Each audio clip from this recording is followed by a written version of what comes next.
is Congressman Jason Chaffetz, former and now Fox News contributor. All right, Jason. What's the difference? You're fired up. That's good. I'm always fired up. You know that.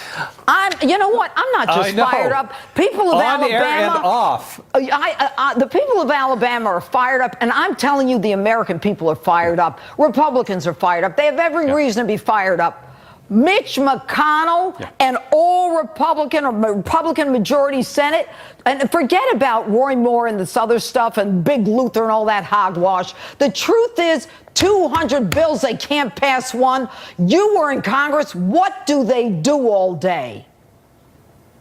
I honestly can't tell you. And the number is actually close to 300 now that the House has passed out that are sitting in the Senate. Yeah, it's ridiculous. The thing I think that drives me crazy, and I know it does members in Congress and it does the American public, is when they don't vote. I mean, remember, the first vote on this health care bill was just a procedural vote. Right. It was not on final passage. It was, should we or should we not debate this? And I don't know how Rand Paul and Susan Collins and these others say, well, look, we don't want to debate it and we don't want any amendments to come up. And how John McCain says, no, we shouldn't do that. If you get past that hurdle, then you can offer amendments, then you can vote on those amendments, and if it ultimately fails, it fails. But you don't even get to that point. That's what's disgusting. Why do they even call themselves Republican if they're not willing to vote on a procedural vote and get a bill out on the floor? I mean, they shouldn't be Republicans. But you know what? Let's talk about tax. Go ahead.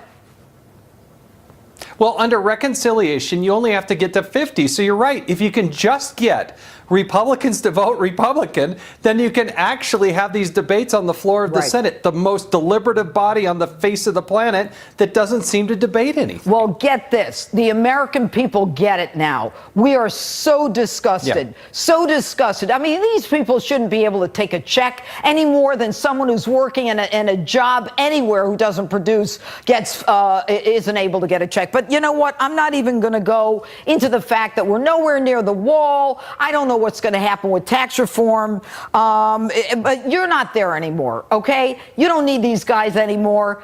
I want to know one thing, and I want to know this for my audience, for the Jeanine audience. I'll call them the Jeanine audience, okay? I'm a prosecutor. I was a judge. I did this for 30 years. I know how to put a case together and all that stuff. Barack Obama and his administration did things that if we did, we'd all be in jail right now. Now the Republicans are in power, and I am not suggesting the party has anything to do with it. But when we see blatant obstruction of justice, like we have seen in the Obama administration, example, when you've got Eric Holder committing perjury and being held in contempt, you were head of government oversight and reform, correct? You guys held him in contempt, yes or no? Yeah. Okay. Why is he not being charged with a crime? I can tell you that while I was in Congress and the chairman of the Oversight Committee, I did go over and visit with Attorney General Sessions, and it was one of the most frustrating discussions I had, because whether it was the IRS, Fast and Furious, the email scandal that we went through, I did not see the Attorney General willing to just let Lady Justice administer justice and follow through. I understood maybe the last 6 months of the Obama administration. I don't have that much time. You spoke with Sessions on IRS Fast and Furious. Did he give you a reason? Did he say he's presenting anything to a grand jury? Yes or no? No, he basically let me know that he wasn't going to pursue that he's not presenting anything on the major cases. Okay, IRS on the major cases. Are we talking about Hillary Clinton? Because I haven't even gotten to her yet. He told you the email scandal with Hillary Clinton. We had the Clinton Brian Pagliano. We had the Brian Pagliano. I issued a subpoena to appear before the committee. He said no. He didn't even show up. We issued another subpoena. The U.S. Marshals served it.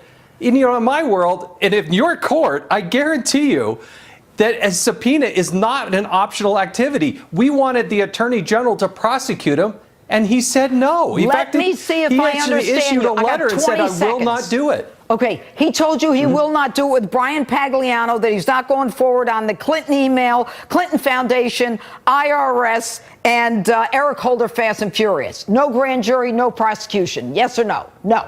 He said no. He did not specifically said he wasn't going to do that on. But have you seen anything yet? No, that's not what I'm asking you. Don't ask me. I'm asking you, Jason. He told me no, he would not prosecute on Brian Pagliano in the email case. They're still trying to look at the Fast and Furious, and they have done nothing on the IRS case. Fast and Furious, the statute of limitations is going to run. I got to go. Jason Chaffetz, I'm frustrated. Thank you.